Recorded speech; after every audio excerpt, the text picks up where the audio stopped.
Bienvenidos a Bonita Radio. Esto no es un cuento, esta es la verdad. En breves segundos la periodista Carmen Anita Acevedo estará con ustedes. Bonita Radio está disponible en Facebook, Instagram, Twitter, Spotify, Google Podcast, YouTube, iVoox y iTunes. Agradecemos a nuestros auspiciadores. Vanilla Gift Card, Cooperativa Seno Gandía, Solidez y Futuro, y Buen Vecino Café. Nuestras transmisiones son viables también gracias al apoyo de ustedes. Pueden enviar sus donativos accediendo a bonitaradio.net. Allí podrán realizar su aportación a través de PayPal o tarjetas de crédito. También pueden realizar su donativo por ATH Móvil Negocios a la Fundación Periodismo 21.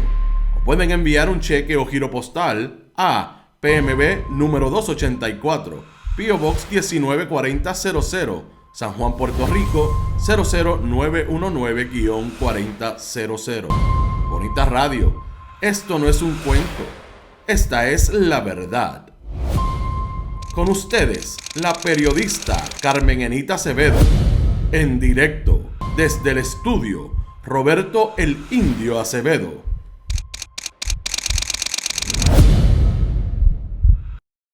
Saludos y buenos días, Puerto Rico. Hoy es 20 de noviembre del 2023. Estamos a ley de nada de que se vaya el año y las sorpresas son increíbles.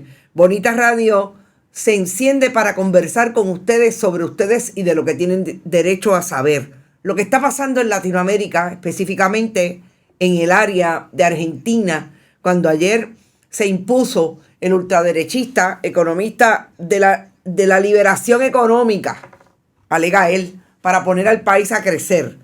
Javier Milei ganó y queremos hacer un análisis cruzado de lo que pasa en Argentina.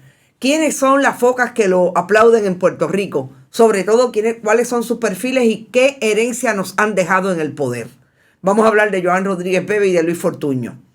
Definitivamente tenemos que hablar lo que dejó el fin de semana, el viernes pasado, cuando el juez Anthony Cuevas Ramos emitió una sentencia elevándose el salario a los jueces, disponiendo que la administración de tribunales tendría que ir a la Oficina de Gerencia y Presupuesto para que le den la transferencia de fondos para el aumento, porque así lo estableció la legislatura en una resolución conjunta.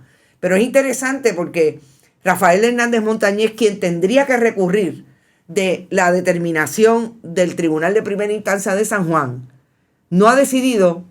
Y una de las cosas que vela es por el choque de poderes, porque dice, espero que se respete la separación de poderes. Está también ahí lo que no ocurre en el pueblo de Puerto Rico desde que las administraciones del Partido Popular y el Partido Nuevo Progresista se intercambian en el poder. Y lo que dicen hoy los estudios, que es dónde está la igualdad o desigualdad de los puertorriqueños, ciudadanos que viven en el país, con relación a las prioridades del gobierno de Puerto Rico. Mientras Pedro Pierluisi insiste en hacer puertos para megayates, los números avanzan hacia la desigualdad.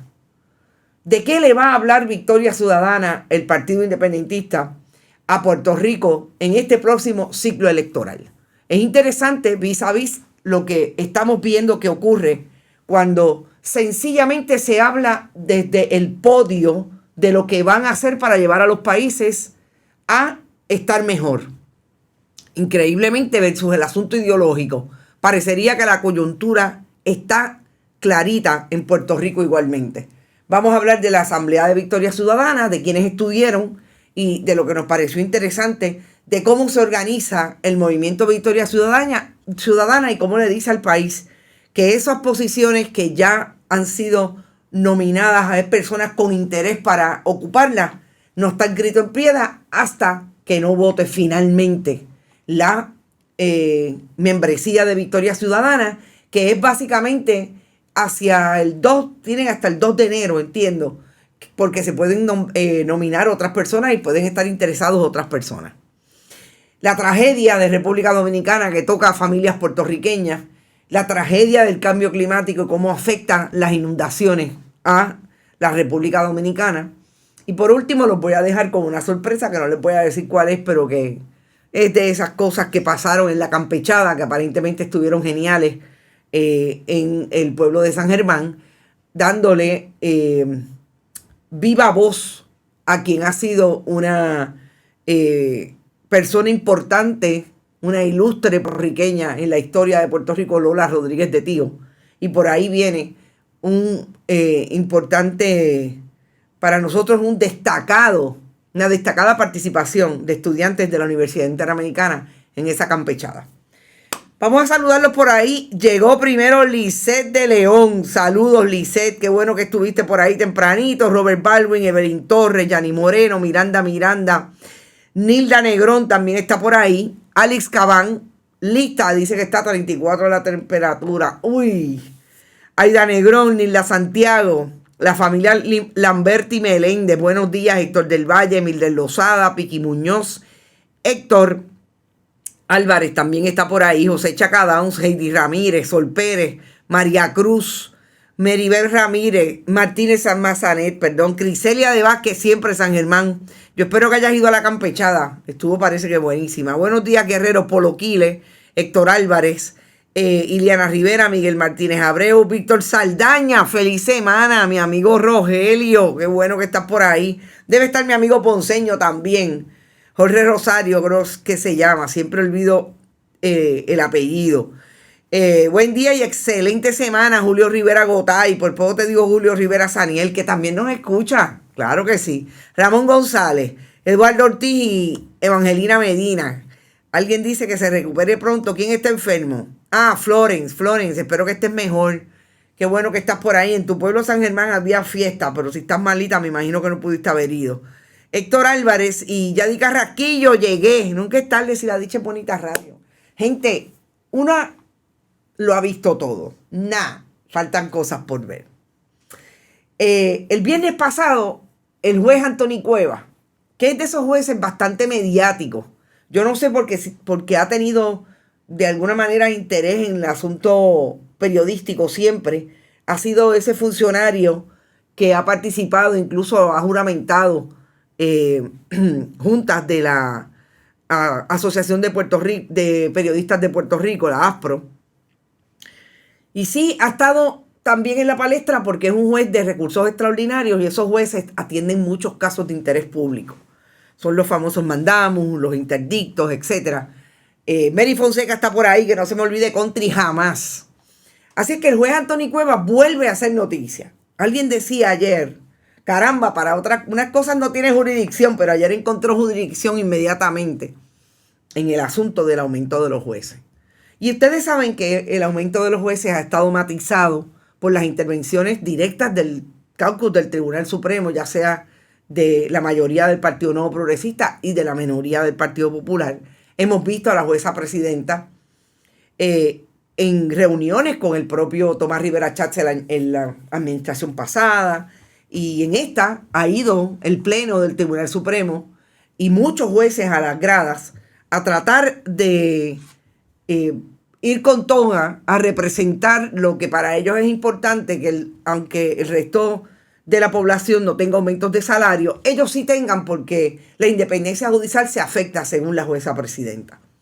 Y uno de los últimos venenos que aparentemente se le inyectaron a esa ley fue provocar un aumento igualmente en el Ejecutivo del 32%, en este caso el gobernador Pedro Pierluisi, y algunos jefes de agencias constitucionales para aumentarles el salario. Así que en eso quedó. No hay ambiente en la legislatura para aprobar esa resolución y aparentemente no. ¿Qué es lo que hacen los jueces?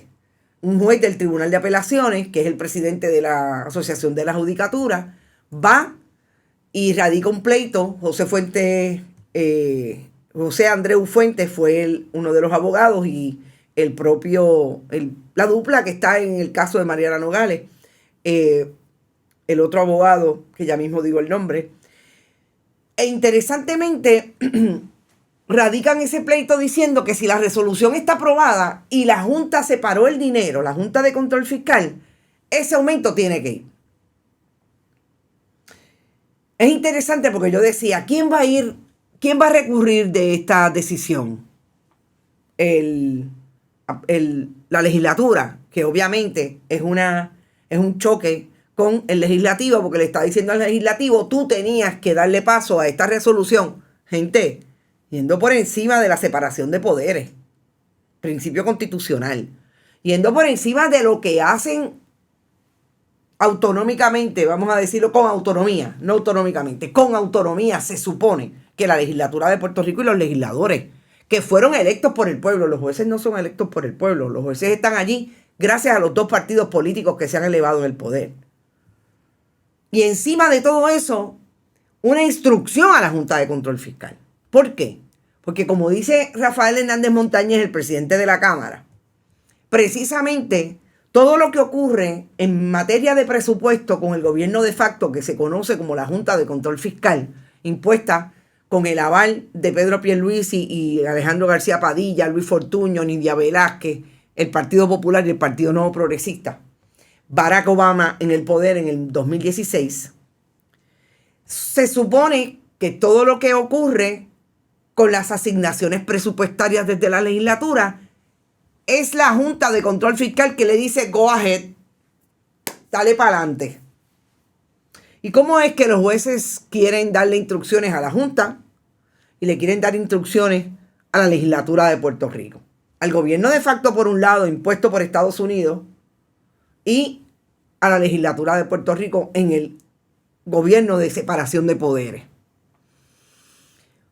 Mire, todo lo que usted pueda decir en términos de derecho no le va a lo más importante, que es la percepción pública de que los jueces se creen que son diferentes a los demás.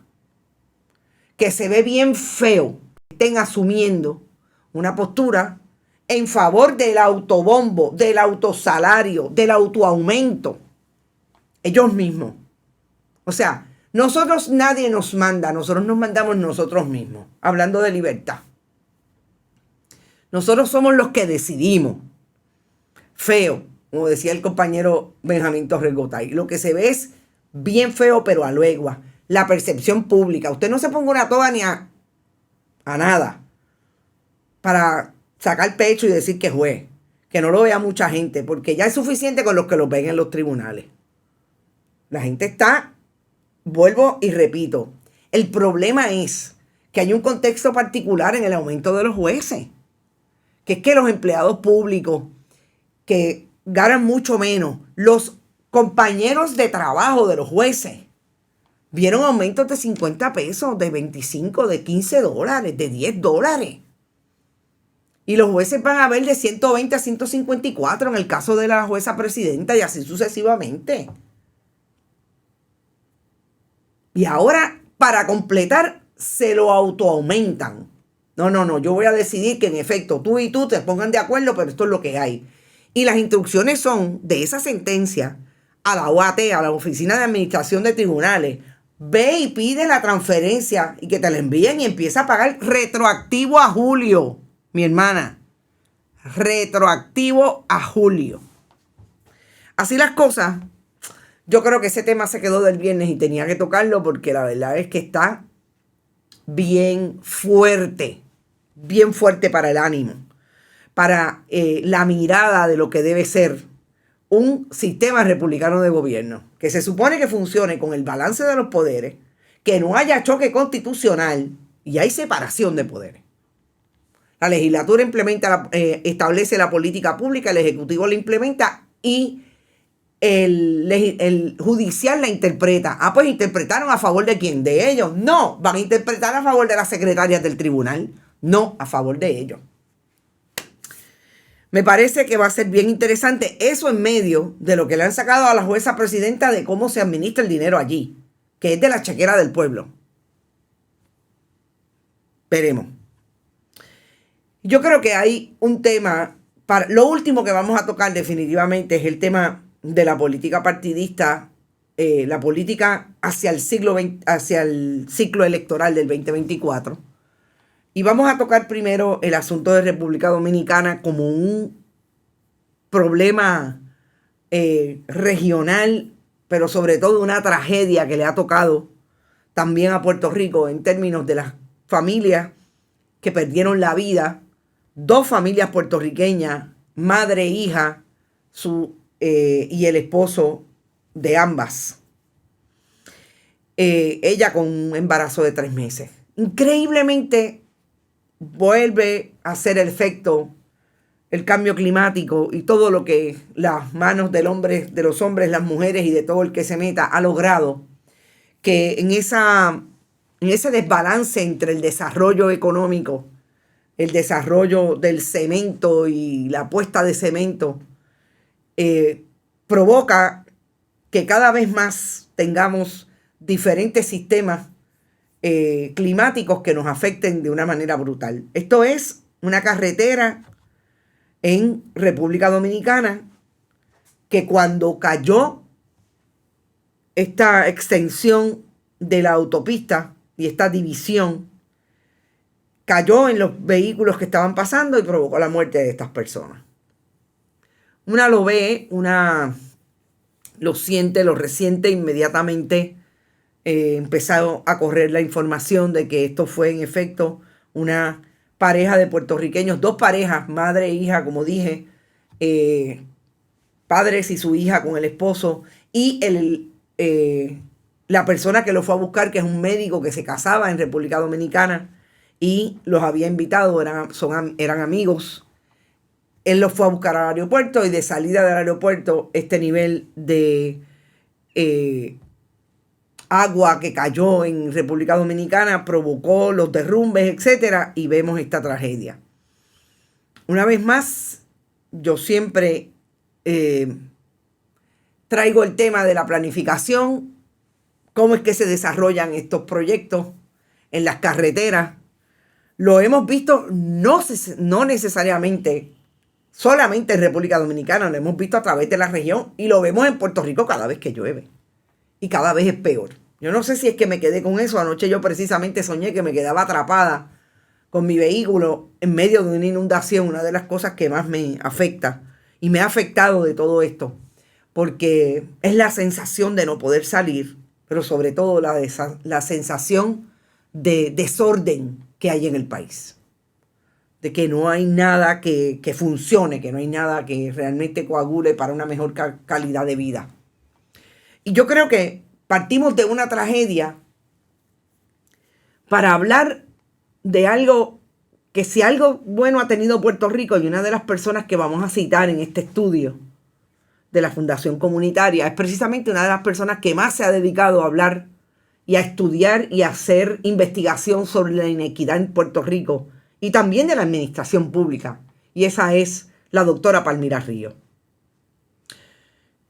Y voy a empezar por el informe local voluntario de Puerto Rico que trae la Fundación Comunitaria para irnos entonces a desarrollar los últimos temas que tienen que ver precisamente con cómo Victoria Ciudadana se está colocando en la opinión pública para atender una posibilidad de cambio electoral en Puerto Rico en las próximas elecciones, lo que ocurre en Argentina y cuáles son los temas que se colocan en la opinión pública para ir a hacer campaña y de dónde viene Puerto Rico y cuáles son los que le son importantes hoy a personas que quieren ser gobernador el próximo cuatrienio, como es en este caso el gobernador Pedro Pierluisi y la que podría estar compitiendo con él, Jennifer González. ¿Cuáles son los mensajes que unos y otros traen?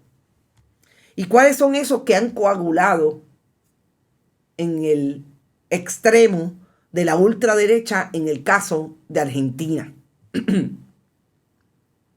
Este informe es un informe que trae la Fundación Comunitaria, gracias a Elizabeth Sánchez, que nos escribe desde la diáspora en Ohio. Gracias por estar por ahí. Gladys Esther Cuevas también llegó por ahí.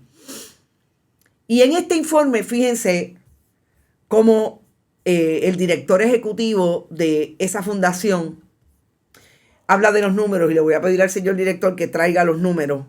Puede hacer un zoom para ver si vamos repasando los números. Pero hay una línea bien interesante desde el punto de vista del resumen que trae el presidente de la Fundación Comunitaria, Colón Tarrats, que es quizás una de las personas que también se ha colocado, Nelson Colón, en la investigación de este tipo de fenómeno social desde una fundación sin fines de lucro. Y vamos a dejarle la primera imagen, señor director, y fíjense esta línea. Alarma los índices de pobreza, la inseguridad alimentaria que vive una parte de la población, la prevalencia de las brechas raciales en las personas sin hogar, la merma de nuestra población estudiantil, el impacto ambiental del cambio climático, afectando cada vez más a los vulnerables, y la inacción de los gobiernos, aun cuando existen leyes y reglamentos que no se hacen cumplir. Por otro lado, me llena de esperanza reconocer lo que desde el sector comunitario y sin fines de lucro se está haciendo para acortar esas brechas de inequidad que existen en nuestras comunidades. El informe presenta estas dos variantes. Cuando usted ve los números, volvemos a una sociedad envejecida. La tasa de fertilidad en Puerto Rico, 1.2 niños por cada mujer. La tasa de mortalidad infantil. Usted ve todos estos números y los trata de leer desde ese concepto, que es una conclusión puntual de la que habla Nelson Colón. Usted entiende por dónde nunca ha ido el gobierno de Puerto Rico en los últimos 50 años para atajar esta realidad. Y es interesante cómo esto se cruza definitivamente con las necesidades del uno a uno en el país, de las mujeres, de los niños, de los hombres, de las personas de la comunidad LGBTIQ, etc. Y el gobierno sigue hablando de asuntos tan inocuos y tan poco importantes en la vida y en la realidad puertorriqueña de esos constituyentes al que, por ejemplo, el gobierno del 32% quiere atraer para las próximas elecciones. Y eso, olvídese de hablar de ideología. Olvídese de hablar de la estadidad. Vamos a coger primero al gobernador del 32%. Y si podemos ir a las conclusiones, vayamos a las conclusiones y vamos a ir mirando ejemplo tras ejemplo. Sobre todo con el gobierno que tenemos hoy del Partido Nuevo Progresista. La propuesta de la Agenda 2030 es sumamente pertinente para dar respuesta a los retos y desafíos que en Puerto Rico debemos promover su adopción como guía de la elaboración de una agenda de país. Lo que nunca ha tenido el gobierno del 32%, una agenda de país para mejorar la inequidad entre la población infantil, entre las mujeres, entre los hombres, entre los viejos, entre las viejas, para mejorar el asunto de la educación. La investigación y las consultas reconocieron que los retos de la pobreza y la desigualdad, además a los riesgos del cambio climático, como los que constituyen serios obstáculos al desarrollo que aspiramos y que su erradicación debe ser tarea central de nuestra agenda de país. Volvamos acá. Pero ¿cuál es la agenda del gobernador del 32%? Dicho todas las semanas a través de las imágenes que nos imponen en sus redes sociales y en los medios tradicionales. Precisamente la última, la de usar un megapuerto. Un puerto para megayates y yates. ¿Qué le resuelve en el muelle 9 y en el muelle 10 un puerto para megayates a las personas que están viviendo bajo los niveles de pobreza? ¿Qué le resuelven a los viejos y a las viejas que hoy no pueden pagar sus medicamentos? Que tienen que escoger entre comprarse un pedazo de carne o realmente poder comprar los medicamentos que tienen que utilizar todos los meses de mantenimiento. O para resolver enfermedades crónicas como es la diabetes. ¿Qué le resuelve a las mujeres jefas de familia que están viviendo esta inequidad? ¿Qué les resuelve a las personas sin hogar que se quedaron sin trabajo, muchos de ellos profesionales y que están caminando por los espacios públicos en Puerto Rico porque no tienen dónde vivir? Ahí están los números del informe. Y voy a colocar el informe en el muro de Facebook para que lo vean. Los índices de desigualdad en Puerto Rico, punto 55. versus Luisiana, Mississippi, versus Nueva York. Gente, esto no es algo que nos inventamos, esto es algo que está estudiado y ahí están los números. Países y ciudades en Estados Unidos. Pero mientras esto ocurre, lo más importante para los fondos de la recuperación no es crear ese modelo y ese proyecto de país a través de los proyectos de infraestructura y de un nuevo modelo económico de desarrollo sustentable. Es darle el dinero a los inversionistas de la Ley 60. Es darle el dinero a los dueños de las corporaciones de cierto nivel, porque para los medianos comerciantes no es, y para los pequeños tampoco. Para los amigos de Sidre y de su hijo, del gobernador y de los que le entregan el dinero cada campaña. Y fíjense si todo está conectado, que por eso es que nos gusta hacer los análisis cruzados. ¿Quién es el más que está recogiendo dinero en Puerto Rico entre esa gente? El gobernador del 32%.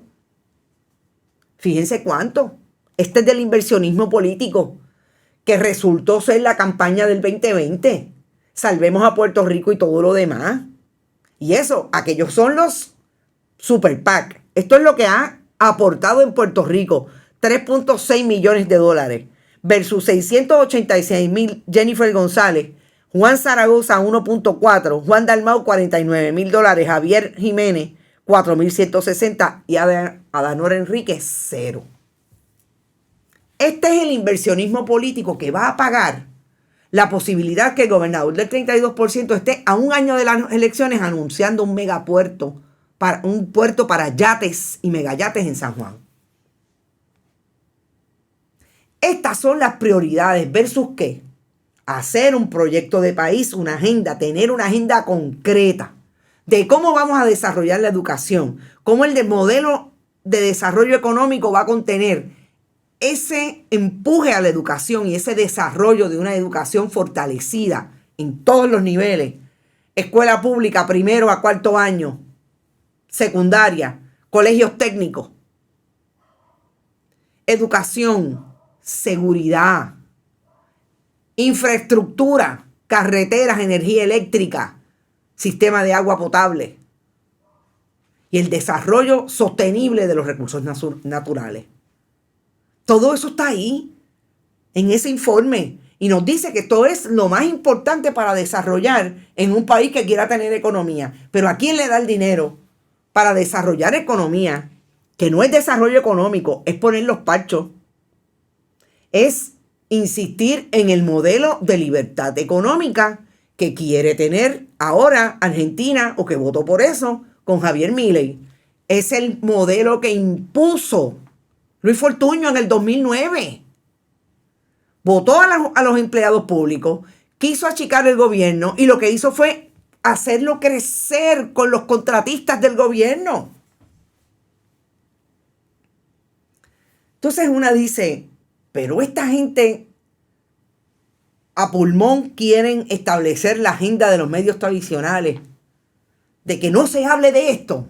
El problema que tienen es que esto se habla insistentemente en los medios de periodismo independiente. Nosotros estamos haciendo las investigaciones para decirle al país la neoliberalización que se provoca desde los años de Pedro Rosselló González, un poquito antes, Rafael Hernández Colón y la venta de la Telefónica, nunca nos olvidemos de eso. Ahí fue el boom de la neoliberalización y la privatización de los bienes del Estado en manos privadas en Latinoamérica, y Puerto Rico fue parte de eso a finales de los 90. Principios de los 90, exactamente, finales de los 80, principios de los 90. Pues si usted se entera y hace la matemática, ¿cuándo es que Puerto Rico tuvo boom económico? Finales de la década de los 80, principios de los 90, hasta mediados de los 90, en efecto, cuando la economía de Estados Unidos estaba boyante. Todavía no había el boom de privatización que hay ahora. ¿Cuándo fue que peor estuvo? Con Luis Fortuño, que fue el que endeudó al país con Tomás Rivera Chatz y Jennifer González. Quebró todas las corporaciones públicas porque las endeudó al punto en que están hoy. Emitió bonos, emitió deuda sin capacidad de repago en más corto tiempo. Y este es el que se atreve a decir que esta es la fórmula que le hace bien a los países latinoamericanos, entre otros a Argentina. A eso vamos ya mismo. Entonces, se recrudece esa mirada de desigualdad cuando usted tiene a la gente con todos los fogones prendidos desde los y las meseras en Puerto Rico, que el gobierno del 32% le escribe al gobierno de Estados Unidos: no me le deje aumento, no es necesario, no podemos con ese aumento, es que ya se lo estamos dando a los amigos que nos van a poner los yates allí en el puerto, en el muelle 9 y 10. O sea, eso se atreve a hacer el gobierno de Puerto Rico con la clase trabajadora. No se lo hace a los estúes, no se lo hace a los que le llenan las arcas del partido y de sus potes de campaña a nivel individual. No, es a la clase trabajadora. Y cuando esto sigue ocurriendo, una sigue mirando los ejemplos de las campañas de uno versus las campañas de otro. A esta hora tengo que decir gracias a Vanilla Gift Card por apoyar nuestro esfuerzo siempre en Bonita Radio, Noticias con Café, Cooperativa Seno Gandía, Manuel Seno Gandía, la cooperativa de Vega Alta, disponible para prestarle como siempre han estado las cooperativas, los únicos que prestaron después del huracán María. Ahí está el Sistema Cooperativo de Puerto Rico, Manuel Seno Gandía y la cooperativa de Vega Alta siempre. Y Buen Vecino Café. Gracias a todos por el apoyo a Bonita Radio y al periodismo independiente. Cuando nosotros seguimos mirando la capacidad que ha tenido el gobierno de Puerto Rico de insistir en que las prioridades no son las de los que tienen las necesidades. El cierre de las escuelas versus un proyecto de educación. La incapacidad de promover esfuerzo, ahora digo yo, esfuerzo mutuo, porque el gobierno va a sustentar la capacidad que tengan las comunidades de desarrollarse. Cuando el gobierno lo que hace es poner a una oficina como la de Gerencia y Presupuesto y el Departamento de Recursos Naturales de frente a la posibilidad de manejar y de preservar los recursos naturales y darle la posibilidad a los desarrolladores del fast track para ir en contra de los bienes de dominio público, zona marítimo terrestre. Pues usted ve todo lo contrario a lo que está tratando de decir o esa propaganda promueve a nivel de las campañas políticas. Pero eso definitivamente es interesante en el contexto en que nos estamos viendo de cara a un ciclo electoral del próximo año, en el que Victoria Ciudadana se ha montado desde la semana pasada, ya lo saben, con todas las letras, y que este fin de semana llevaron a una asamblea y emitieron discursos para que el país sepa que tiene una alternativa diferente a la alternativa de Partido Popular y Partido Nuevo Progresista. Yo quiero empezar con cómo se dirigió esta asamblea. Esta asamblea lo que trataba era de llevarle al grupo de la membresía de Victoria Ciudadana precisamente lo que ellos habían ido desarrollando a través de todas sus conversaciones, de todas sus participaciones regionales, municipales, identificando candidatos, se acercan candidatos, se retiran candidatos, y cómo los candidatos han ido definiendo para dónde quieren ir. Yo creo que lo más importante que dijeron allí, tanto Manuel Natal como Anaíma Rivera Lacén, fue precisamente, no olvidemos que Manuel Natal es el coordinador del esfuerzo hoy, que ellos, allí los puestos no tienen nombre, aunque ya hay personas como Manuel Natal, que se definió ayer como candidato a la alcaldía de San Juan.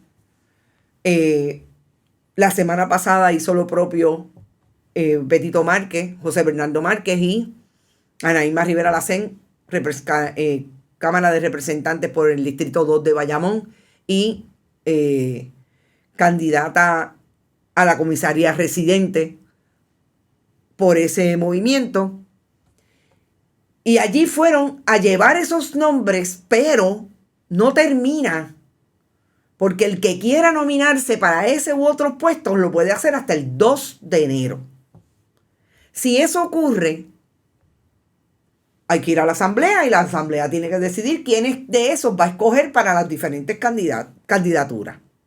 Porque si hay dos en la comisaría residente, pues habrá que ir a decir, ok, asamblea, ¿cómo tú votas? Lo mismo en la alcaldía de San Juan, lo mismo en las candidaturas a representantes que se han planteado allí. ¿Por qué es importante establecer esto? Porque la demagogia y la propaganda del Partido Nuevo Progresista, sobre todo, porque yo he escuchado a Tomás Rivera Chatz hablando de esto, es que en Victoria Ciudadana no hay primaria. Pero ven acá, Tomás Rivera Chatz, ¿usted le va a dar los 5 millones de pesos que hacen falta para la primaria? Porque el fondo electoral no lo tienen para eso.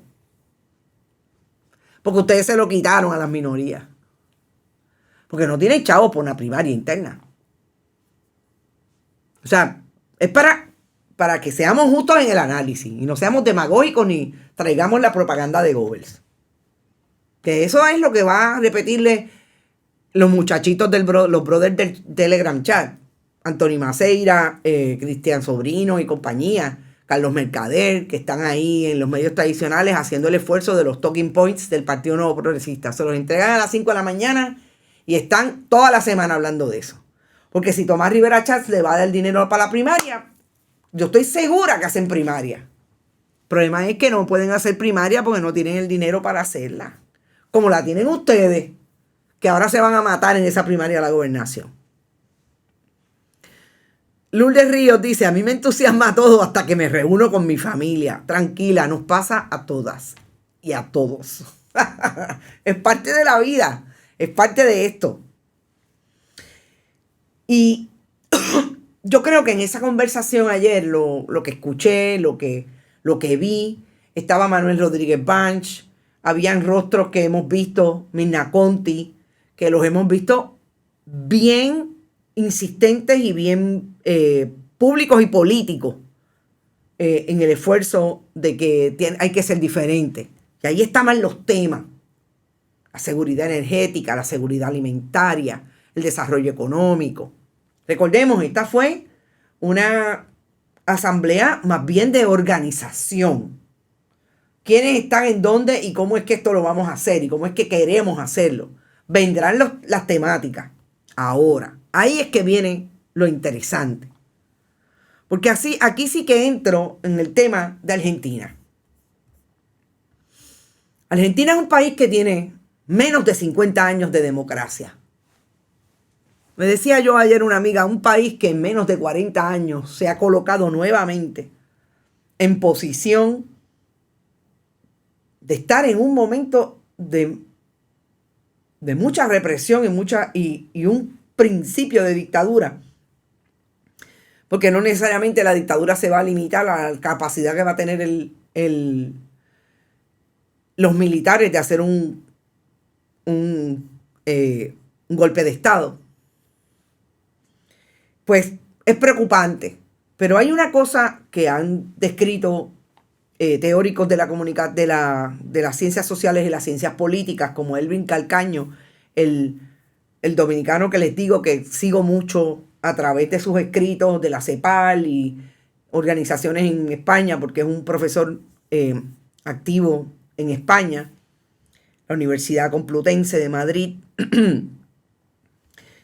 Los ciclos cada vez son más cortos, porque cada vez las necesidades de los países de atender a una elección para tratar de satisfacer sus necesidades ha sido más volátil, ha sido más breve. Porque parecería que a estas nuevas camadas de electores le importa torta si usted es independiente, si usted quiere ser parte de los Estados Unidos, si usted es estadista. No. Lo que le importa es resuélveme lo que me está pasando todos los días. Y de cuatrienio en cuatrienio, en el caso nuestro que somos cada 4 años, la gente va a tratar de satisfacer eso y no pasa nada. Y lo que pasó en la Argentina, además de, obviamente, allí hubo una coalición de algunos moderados con el propio Milei, es que hay un hartazgo de un peronismo que se ha tornado también en el poder y tampoco le ha resuelto las necesidades al país. Peronismo que puede tratarse como una izquierda, y yo a veces me lo cuestiono, pero vamos, está encajonado ahí. Y en el caso de la derecha, tampoco le ha resuelto. Yo creo que esta es más crítica desde el punto de vista de la persona, porque yo creo que este hombre, Javier Milei, le faltan 2 tornillos, pero en serio. Este es un poco como Donald Trump, un economista que habla de que el Estado es un impedimento para el crecimiento de los países, y lo que ha provocado el proyecto neoliberal en Latinoamérica no es precisamente progreso. Y ahí están, sobre todo, los números que se dieron en la Argentina cuando llegó el neoliberal más grande, que fue Macri. Y Mauricio Macri provocó una inflación de niveles insostenibles, el amigo de Luis Fortuño. Pero parecería que en Argentina hubo una campaña de quererle decir a la gente que si achicaban el gobierno, y vamos a ir a un video que yo creo que es importante que lo miremos sobre la propuesta de Javier Milei. Y esto le vendió la posibilidad de que hubiera otra manera de hacer gobierno que les resuelva las necesidades. Yo creo que bastante limitado en el proyecto educativo en términos de cómo los votantes argentinos pueden leer lo que hizo uno versus otro, porque a mí me parece que ninguno de los dos le ha resuelto. Lo que pasa es que a falta de alternativa siguieron una campaña de alegadas promesas y la cogieron, y ahí está Javier Milei. Y vamos a empezar por ahí para entonces venir a deconstruir lo que realmente nosotros estamos viendo en Puerto Rico, y es una posibilidad de cómo se desarrollan las campañas, sobre todo con los defensores de Javier Milei en Puerto Rico y la herencia en el poder. Vamos al video y volvemos al análisis. Bueno, lo primero que tenemos que entender es que el Estado no es la solución, el Estado es el problema.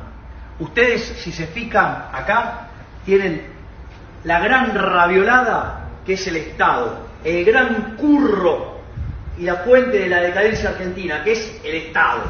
Esta es la foto del Estado que tenemos hoy. Si nos movemos hacia aquella pizarra, Ministerio de Turismo y Deporte, afuera. Ministerio de Cultura, afuera. Ministerio de Ambiente y Desarrollo Sostenible, afuera. Ministerio de las Mujeres y Género y Diversidad, afuera. Ministerio de Obras Públicas, afuera. Aunque te resistas. Vamos a seguir por acá. Ministerio de Ciencia y Tecnología e Innovación, algo bien del sector privado. Nada bueno salió del sector público. ¡Afuera! Ministerio de Trabajo, Empleo y Seguridad Social. ¡Afuera! Ministerio de Educación. Adoctrinamiento. ¡Afuera! Ministerio de Transporte. ¡Afuera! Ministerio de Salud. ¡Afuera! Ministerio de Desarrollo Social. ¡Afuera! ¿Cómo queda el Estado? Ministerio de Capital Humano, Ministerio de Infraestructura, Ministerio de Economía, Ministerio de Justicia, Ministerio de Seguridad, Ministerio de Defensa, Ministerio de Relaciones Exteriores y Ministerio del Interior. Se acabó el curro de la política. ¡Viva la libertad, carajo! Entonces, ustedes dicen, y veo a Alejandro Fernández, eso es lo que hay que hacer aquí. Ese es el problema. Ese es el problema de tomarlo tan literal como es que lo único que hay que hacer es privatizarlo todo y dejar que el Estado sea una ínfima que tenga una ínfima relación con el pueblo, que todo se dirija desde el efecto privatizado. Pues vamos a una fórmula que se ha aprobado en Puerto Rico. Yo le pregunto, Alejandro, ¿vive mejor hoy con Luma que con la administración con la Autoridad de Energía Eléctrica? ¿Vive mejor hoy con los sistemas privatizados de las carreteras que cuando las carreteras no estaban privatizadas? Se habían empezado a desarrollar, pero no estaban privatizadas como lo están, gracias a un contratista del gobierno de Luis Fortuño, y que el gobierno de Luis Fortuño consiguió meterse allí y traerlos a privatizar. Y esta es la segunda etapa de privatización de las carreteras en Puerto Rico.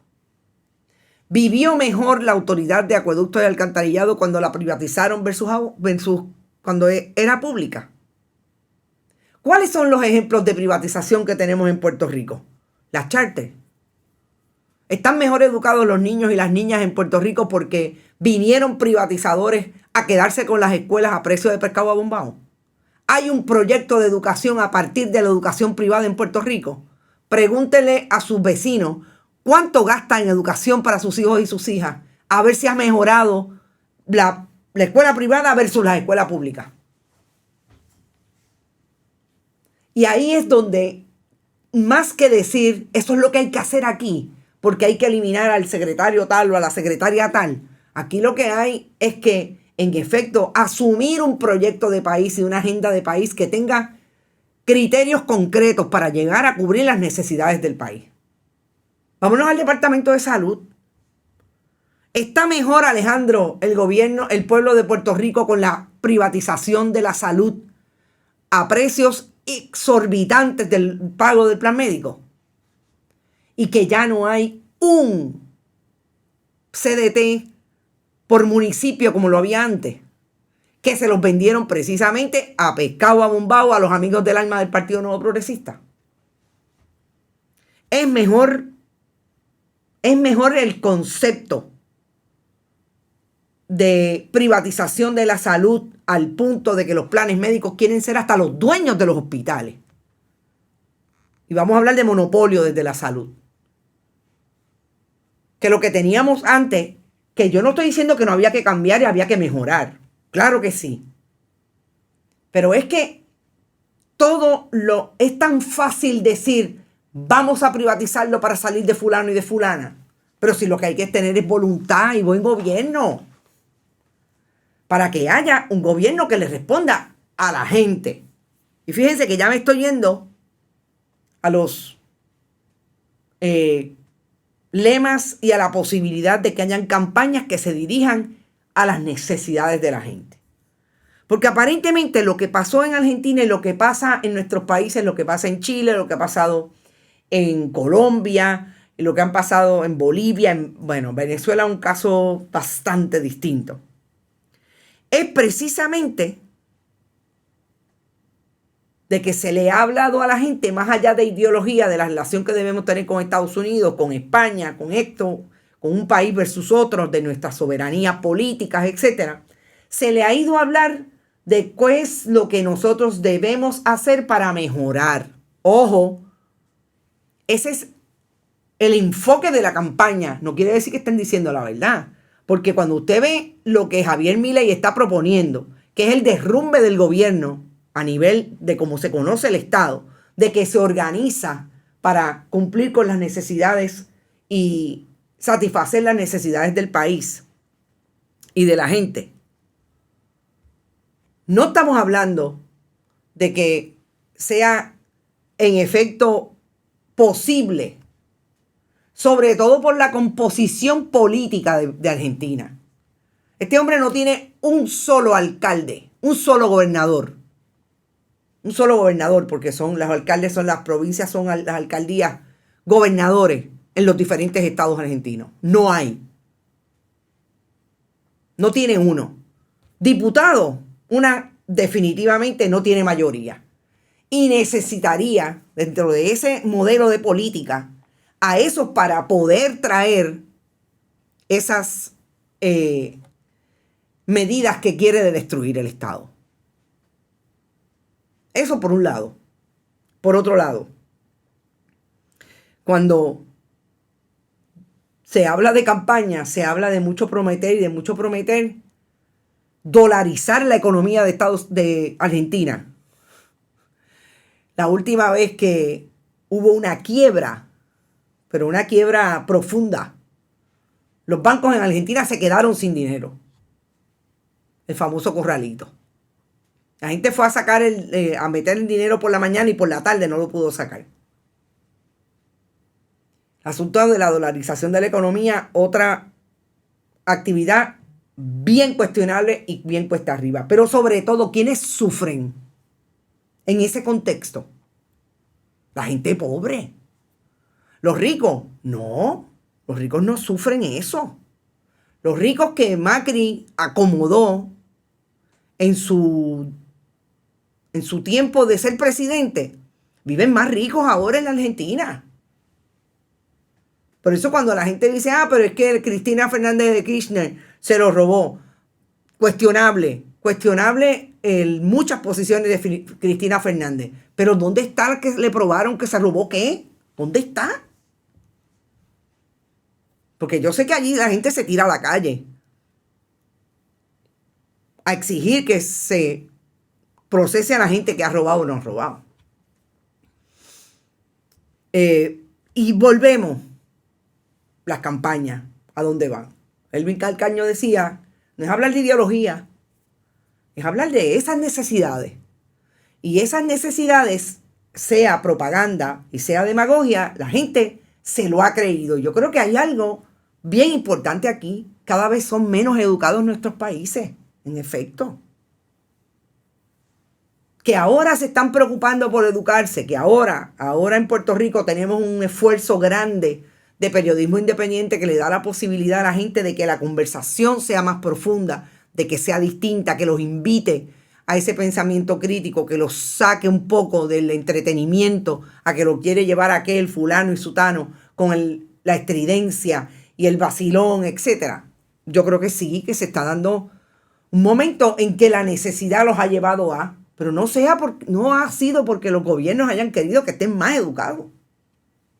No. Entonces, cuando uno ve que Luis Fortuño escribe esto en sus redes, cuando una ve que escribe felicidades al nuevo presidente de Argentina, la libertad individual y económica se impuso sobre la regulación gubernamental excesiva e impuestos altos que ahoga a la clase media. Rechazaron ideas de izquierda, al igual que es imprescindible ocurra en Puerto Rico. Enhorabuena. Detengámonos aquí. Este es el Luis Fortuño de la Ley 7. Este es el Luis Fortuño de los impuestos altos. Este es el Luis Fortuño de la libertad individual y económica, no para la clase pobre ni la clase media, para la clase rica de la Ley 60 que creó entre el 2011 y el 2012. Antes leyes 2022. Esa es la libertad individual y económica que busca Luis Fortuño. La de él, la de Luce, la de los trillizos y sus nietos o los esposos de sus hijos y las esposas de su hija. Esposo, perdón. Qué sé yo, los que tengan. La familia. O sea, no hablan de libertad económica para los más pobres y los más necesitados. Es para ellos, es para una clase de ellos. Esta es la gente que se repite en el poder porque no pueden vivir de otra cosa que no sea vivir del pobre y hacerse rico a base de esas medidas neoliberales. Y son tan burdos que después que han hecho todo en esa administración, 2009 y 2012, se sientan a negociar por esos contratistas que tuvieron y pagaron con la chequera del pueblo. Ahí está Abertis y están los negocios que tiene Luis Fortuño en el área del desarrollo de la energía en Puerto Rico. Se sienta, son sus clientes hoy en el bufete, cuyo bufete le dio negocio siendo gobernador de Puerto Rico. ¿Y quién es la otra que habla bien de Milei? Joan Rodríguez Bebe. ¿Desde el punto de vista de qué? De que Milei también habla de que a las mujeres hay que quitarle toda posibilidad de que se desarrollen también habla de la vida y las posibilidades de éxito para todo. Pero, ¿por qué le mienten al país? ¿Por qué le miente a la gente de Victoria Ciudadana? De Proyecto Dignidad. Pues le miente porque ella definitivamente los cree con la incapacidad de ser crítico. Porque desde la fe los hacen repetir los disparates que ellos dicen. Porque le entran por el lado emocional, por el lado más necesario, que es la persona tener un apego y una tranquilidad de espíritu que la satisface en el caso de los fundamentalistas religiosos, creyendo en que Dios lo es todo y que Dios le castiga sin fuete y sin vara. Y que donde comen unos, comen dos, comen tres, comen cuatro, comen cinco, aunque sean galletas cucas. Pero ¿cuál ha sido la herencia de Joan Rodríguez Bebe en el poder? Puro fundamentalismo religioso, discrimen contra las comunidades de la diversidad sexual en Puerto Rico, las mujeres, incluso los niños y las niñas, porque la desigualdad económica no la toca ni con un parito largo.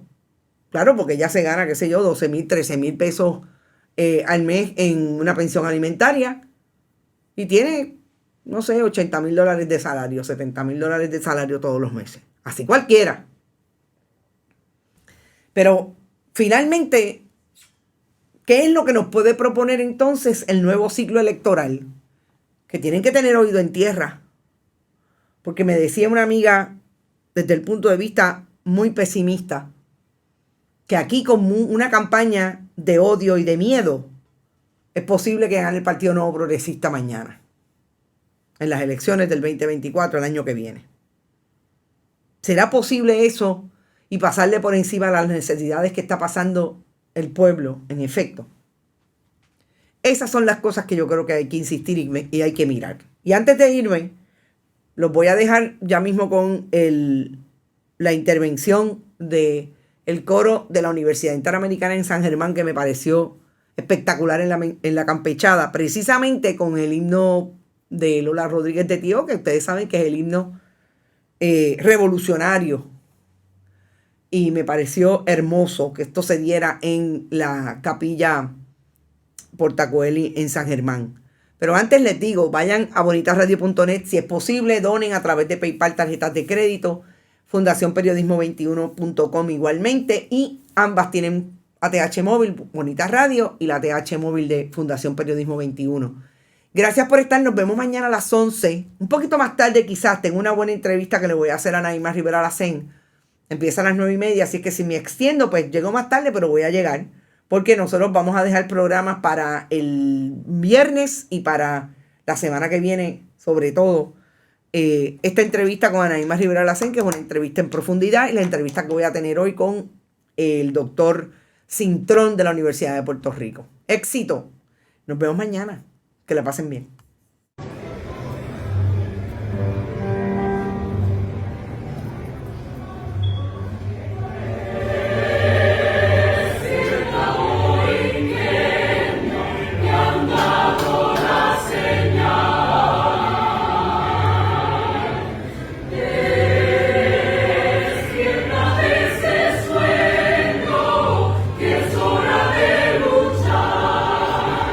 Al Señor por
Bonita Radio.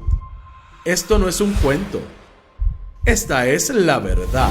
Este programa fue traído a ustedes por Vanilla Gift Card. Cooperativa Seno Gandía, solidez y futuro. Y Buen Vecino Café. Y no olvide que puedes realizar sus donaciones a través de ATH Móvil en la sección de negocios como Fundación Periodismo 21. O puede acceder a nuestra página de internet bonitaradio.net y donar a través de PayPal o tarjetas de crédito. También puede enviar cheques o giros postales a nombre de la Fundación Periodismo Siglo XXI, PMB 284, P.O. Box 194000, San Juan, Puerto Rico 00919-4000. Bonita Radio. Esto no es un cuento. Esta es la verdad.